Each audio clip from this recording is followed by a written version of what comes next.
महाकुंभ में उमड़ी भीड़ में अनिका सांस लेते हुए आगे बढ़ रही थी। वर्षों बीत गए थे जब उसने आखिरी बार रोहन को देखा था। आज भी उसकी आंखों में रोहन का चेहरा दिखता था। अनिका अब एक आईएएस ऑफिसर थी। अनिका कुंभ में शांति की तलाश में आई थी, लेकिन भाग्य ऐसा लग रहा था जैसे भाग्य की कोई और ही योजना थी।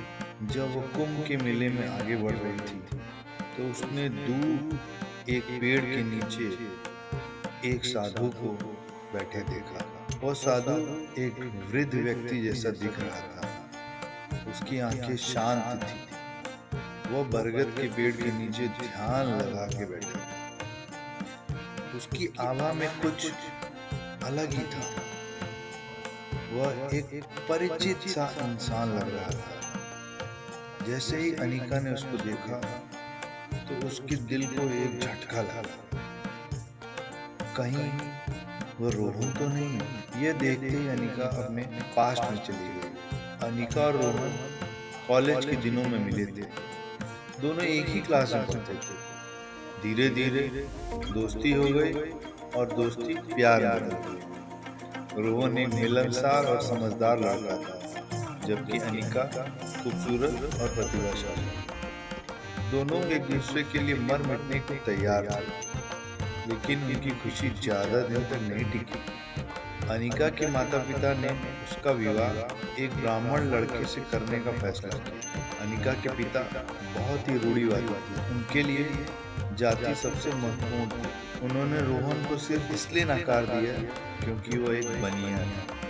अनिका ने अपने माता पिता से बहुत विनती की, रोहन के अच्छे अच्छे गुणों की बात, लेकिन उसके पिता नहीं माने। उन्होंने कहा कि अरे समाज क्या कहेगा। अगर उन्होंने समाज के बाहर शादी की तो उन्हें समाज से बहिष्कृत कर दिया जाएगा।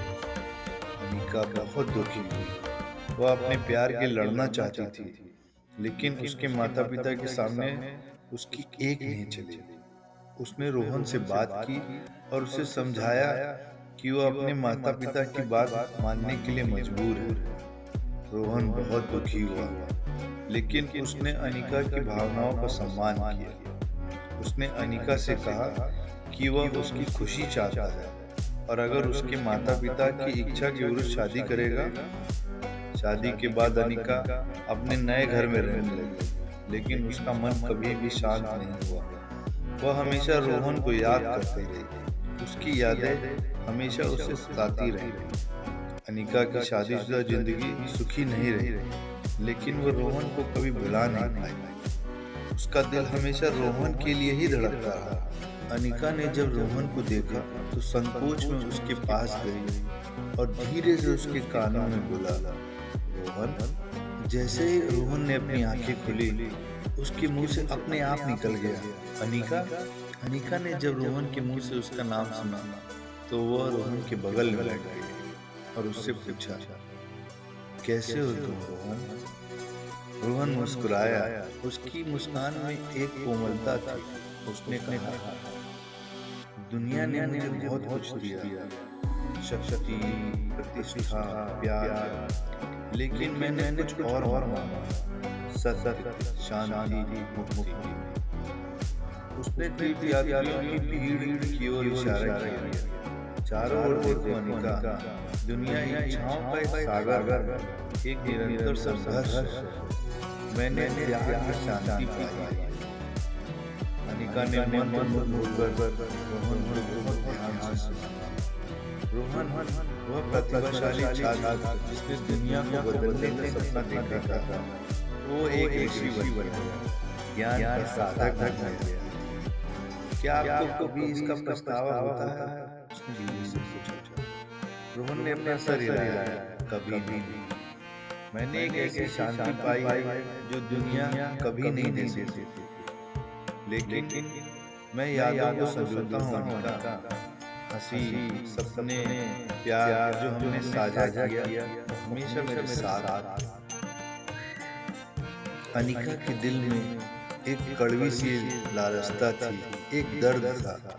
वो जानती थी कि वो रोहन को कभी वापस नहीं मान सकती थी। यह उसका रास्ता था, उसका चुना हुआ भाग्य। जैसे ही सूरज ढलने लगा, कुंभ पर लंबी छायाएं पड़ने लगी। अनिका रोहन के साथ बैठी। उसके ज्ञान के शब्दों को सुनकर उसके दिल में एक गहरी शांति की भावना का अनुभव किया।